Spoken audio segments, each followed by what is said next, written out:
Hi friends, this is Bani and welcome to my channel. বন্ধুরা, আজকে আমরা একটা ইম্পর্টেন্ট মডেল ভার্বের ব্যবহার দেখব। আজকে আমরা দেখব উড এর ব্যবহার। দেখো, উড এর সমস্ত ব্যবহার নিয়ে আমি এর আগে ভিডিও তৈরি করেছি। সেই ভিডিওটা না দেখে থাকলে একবার দেখে নিও। সেটাতে তোমরা উড এর সমস্ত ব্যবহার জানতে পারবে। অর্থাৎ উডকে আমরা কতভাবে ব্যবহার করি সেটা জানতে পারবে। আজকে আমরা দেখব উড বি, উড হ্যাভ আর উড হ্যাভ বিন এর সমস্ত ব্যবহার। সেন্টেন্স তৈরি করার সময় আমরা প্রায় কনফিউজড হয়ে যাই would be, would have R would have been এর ব্যবহার নিয়ে। কোন সেন্টেন্সে আমরা কোনটার ব্যবহার করব। আজকে আমরা সেগুলোই দেখব। আমি প্রত্যেকটা স্ট্রাকচারের সাথে এক্সাম্পল দিয়ে তোমাদেরকে বুঝিয়ে দেওয়ার চেষ্টা করব সেন্টেন্স এগুলোর সঠিক ব্যবহার। তো আজকের ভিডিওটাও কিন্তু খুবই ইম্পর্টেন্ট, খুবই ফ্রুটফুল হতে চলেছে। তোমরা কোথাও যাবে না, আমার সাথে ভিডিওটা একদম শেষ পর্যন্ত থাকবে। যা চ্যানেলে নতুন অর্থাৎ প্রথম আমার ভিডিও দেখছো তারা প্লিজ চ্যানেলকে সাবস্ক্রাইব করে নিও, তাহলে যখনই আমি ভিডিও আপলোড করবো তোমরা নোটিফিকেশন পেয়ে যাবে। তো আর দেরি না করে চলো শুরু করা যাক আজকের ভিডিও। সবার আগে আমরা দেখব উড বি এর ব্যবহার। উড বি কে আমরা সেন্টেন্সে কোন অর্থে ব্যবহার করে থাকি আর উড বি কে আমরা কতভাবে সেন্টেন্সে ব্যবহার করতে পারি। দেখো, উড বি এর ব্যবহার আমরা সেন্টেন্সে তখন করি যখন আমরা অর্থ করতে চাই কোনো কিছু হতো। সবার আগে আমরা দেখব হাইপোথেটিক্যাল সিচুয়েশনে অর্থাৎ ইমাজিনারি সিচুয়েশনে উড বি কে আমরা কি করে ব্যবহার করতে পারি। যখন সিচুয়েশনটা রিয়েল থাকে না, আনরিয়েল থাকে, অর্থাৎ আমরা এটাকে কল্পনা করি, কাল্পনিক একটা পরিস্থিতি। যদি আমি বলি তুমি যদি আগে আসতে তাহলে ভালো হতো, it would be better if you came early. It would be better if you came early. দেখো, এটা একটা ইমাজিনারি সিচুয়েশন, অর্থাৎ এটা হয়নি, সে আগে আসেনি, অর্থাৎ আমরা এটা কল্পনা করে বলছি, এটা একটা কাল্পনিক পরিস্থিতি। আর একটা এক্সাম্পল দেখো, যদি আমি বলি ইন্টারনেট ছাড়া জীবন অন্যরকম হতো, life would be different without the internet. Life would be different without the internet.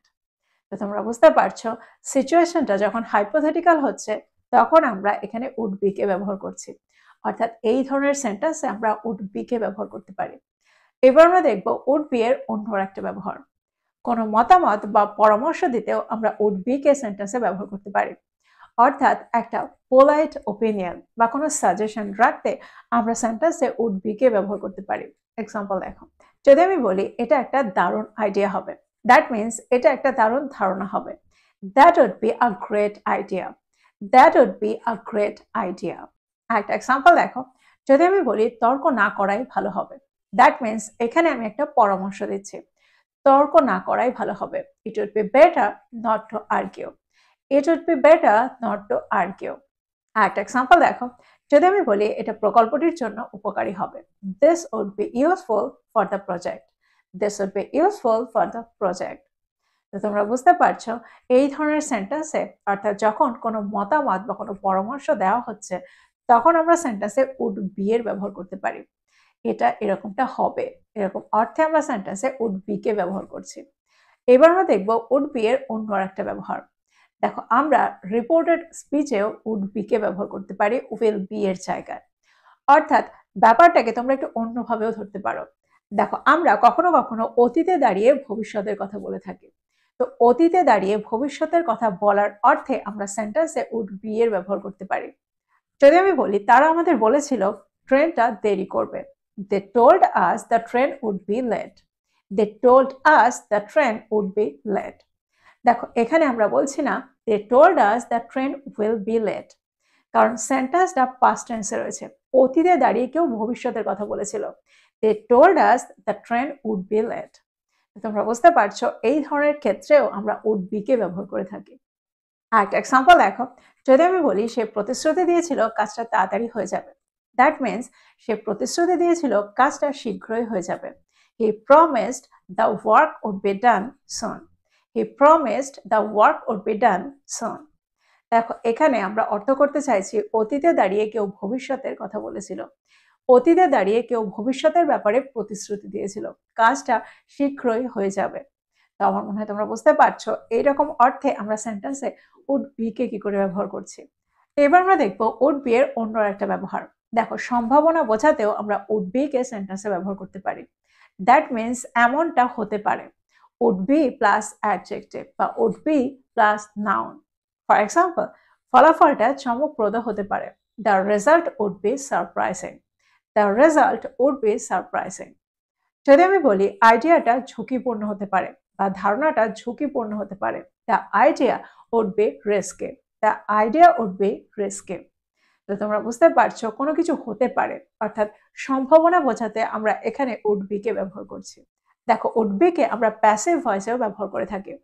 এই কাজটা হতে পারে, এই কাজটা করা হতে পারে, এরকম অর্থে আমরা সেন্টেন্সে উড বি কে ব্যবহার করতে পারি। এক্সাম্পল দেখো, যদি আমি বলি আজ বাড়িটা পরিষ্কার করা হতে পারে, the house would be cleaned today. The house would be cleaned today. দেখো এখানে আমরা উডের জায়গায় অন্য মোডাল ভার্বেরও ব্যবহার করতে পারি। এখানে আমরা উডের জায়গায় মে বা কুডের ব্যবহার করতে পারি বা মাইটের ব্যবহার করতে পারি। আমরা এটাও বলতে পারি the house may be clean today, the house could be clean today, বা the house might be clean today. একটা এক্সাম্পল দেখো, যদি আমি বলি নিয়মটা কঠোরভাবে মানা হতে পারে, the rule would be followed strictly. The rule would be followed strictly. এবার আমরা দেখবো উড বি এর কন্টিনিউয়াস ফর্ম। উড বি কে আমরা কন্টিনিউয়াস সেন্টেন্সেও ব্যবহার করতে পারি। যদি আমি বলি সে হয়তো আমাদের জন্য স্টেশনে অপেক্ষা করতে থাকবে, she would be waiting for us at the station. she would be waiting for us at the station. একটা এক্সাম্পল দেখো, যদি আমি বলি বাচ্চারা হয়তো বাইরে খেলতে থাকবে, the children would be playing outside. the children would be playing outside. তো এক্সাম্পলগুলোর মধ্যে দিয়ে আমার মনে হয় তোমরা বুঝতে পারছো এই ধরনের অর্থেও আমরা would be কে ব্যবহার করতে পারি। would be plus verb plus ing। এই ছিল would be এর সমস্ত ব্যবহার। এবার আমরা দেখব would have এর ব্যবহার। দেখো would have কে আমরা সম্ভাবনা অর্থাৎ পসিবিলিটি বা অ্যাজাম্পশন এর অর্থে ব্যবহার করে থাকি, অর্থাৎ এটা হতে পারে। দেখো would have কে আমরা পারফেক্ট অ্যান্সার স্ট্রাকচারে ব্যবহার করে থাকি। যদি আমি বলি তারা খবরটা শুনেছে, they have heard the news. They have heard the news. এবার যদি আমি বলি তারা হয়তো খবরটা শুনেছে, এখানে আমি হয়তোকে যোগ করলাম, তাহলে সেন্টেন্সটা কি হবে? They would have heard the news. They would have heard the news.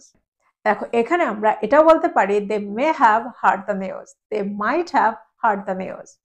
একটা এক্সাম্পল দেখো, যদি আমি বলি সে এতক্ষণে বাড়িতে পৌঁছে গেছে, he has reached home by now. He has reached home by now. এবার যদি আমি বলি সে হয়তো এতক্ষণে বাড়িতে পৌঁছে গেছে, তাহলে সেন্টেন্সটা কি হবে? He would have reached home by now. He would have reached home by now. দেখো এখানে আমরা would কে যোগ করলাম। তো এক্সাম্পলগুলোর মধ্যে দিয়ে আমার মনে হয় তোমরা বুঝতে পারছো এই ধরনের সেন্টেন্স আমরা would have কে কি করে ব্যবহার করছি। এবার আমরা দেখব would have এর অন্য একটা ব্যবহার। দেখো মতামত বা পরামর্শ দিতেও আমরা would have কে ব্যবহার করতে পারি। এক্সাম্পল দেখো, যদি আমি বলি আমিও একই কথাই বলতাম, I would have said the same thing. I would have said the same thing.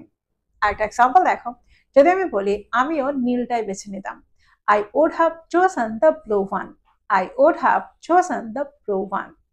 তোমরা বুঝতে পারছো সেন্টেন্সে আমরা এখানে would have কে কি করে ব্যবহার করছি। দেখো would have কে আমরা past regret অর্থাৎ অতীতে কোনো একটা কাজ করা হয়নি আর এখন সেটা রিগ্রেট করছি, এরকম অর্থেও ব্যবহার করে থাকি, অর্থাৎ মিসড অপরচুনিটি, কোনো একটা সুযোগ হাতছাড়া হয়ে গেছে।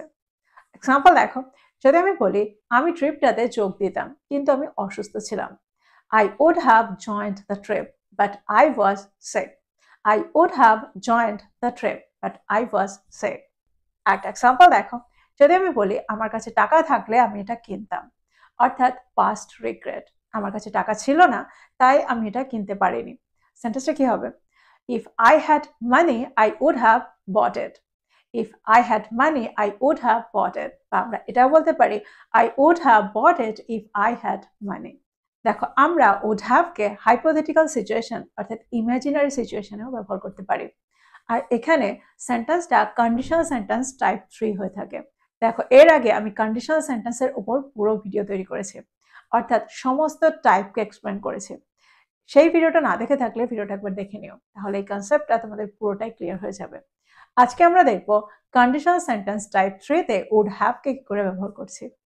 দেখো আমরা যখন সেন্টেন্সে অর্থ করি যদি এটা হতো তাহলে এটা হতো, অর্থাৎ এটা হয়নি আর এটাও হয়নি, অর্থাৎ এটা একটা ইমাজিনারি সিচুয়েশন, এরকম অর্থে একটা কাল্পনিক সিচুয়েশন, কাল্পনিক পরিস্থিতি।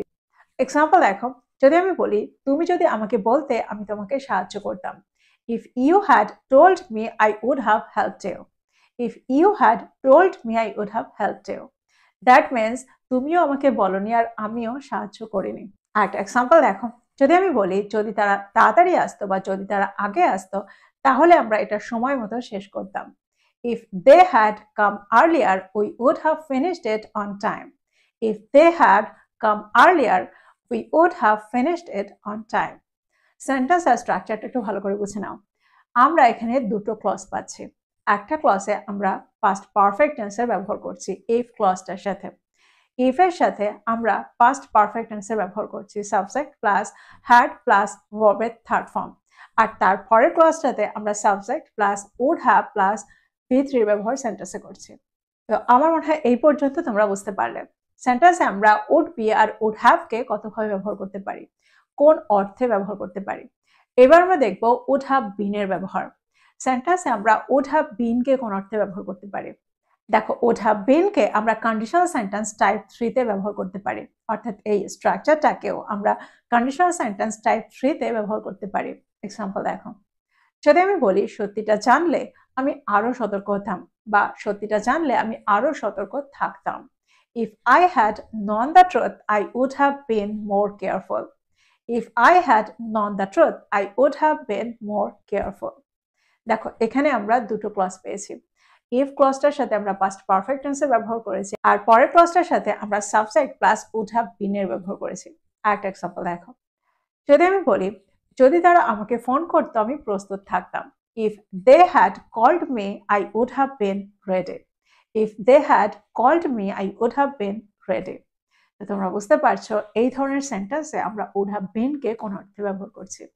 এবার আমরা দেখব would have been এর পরের ব্যবহারটা। দেখো অতীতে কেউ হয়তো কোনো একটা কাজ করছিল, এরকম অর্থেও আমরা সেন্টেন্সে would have been এর ব্যবহার করতে পারি। এক্সাম্পল দেখো, সেই সময় সে হয়তো তার অফিসে কাজ করছিল। At that time, he would have been working in his office. At that time, he would have been working in his office. যদি আমি বলি সেই সময় সে হয়তো পড়াশোনা করছিল। She would have been studying at that hour. She would have been studying at that hour. দেখো আমরা প্যাসিভ ভয়েসে would have been কে ব্যবহার করতে পারি। ফর এক্সাম্পল, যদি তুমি আমাকে বলতে সমস্যাটা সমাধান হয়ে যেত। The problem would have been solved if you had told me. The problem would have been solved if you had told me. তো এক্সাম্পল গুলোর মধ্যে দিয়ে আমার মনে হয় তোমরা বুঝতে পারছো প্যাসিভ ভয়েসেও আমরা would have been কে ব্যবহার করতে পারি। তো এই ছিল would have been এর সমস্ত ব্যবহার। এই ছিল would be, would have R would have been এর সমস্ত ব্যবহার। আমার মনে হয় প্রত্যেকটা ব্যবহার তোমরা বুঝতে পারলে। প্রত্যেকটাকে নোট ডাউন করো আর এই স্ট্রাকচারে প্রচুর সেন্টেন্স তৈরি করো আর সেগুলোকে প্রতিদিনের কনভারসেশনে ইনক্লুড করো। যত তোমরা এগুলোকে প্র্যাকটিস করবে, যত তোমরা এগুলোকে বলবে, তত তাড়াতাড়ি তোমরা এগুলোর সাথে ইউজড হয়ে যাবে। তো এই ছিল আজকের ভিডিও, এই ছিল আজকের টপিক। ভিডিওটা ভালো লাগলে লাইক করতে ভুলে যেও না, বন্ধুদেরকে শেয়ার করো যারা ইংরেজি শিখছে। So this is all about today. I will be back with another video. Till then, take care. Thank you for watching this video. Bye bye.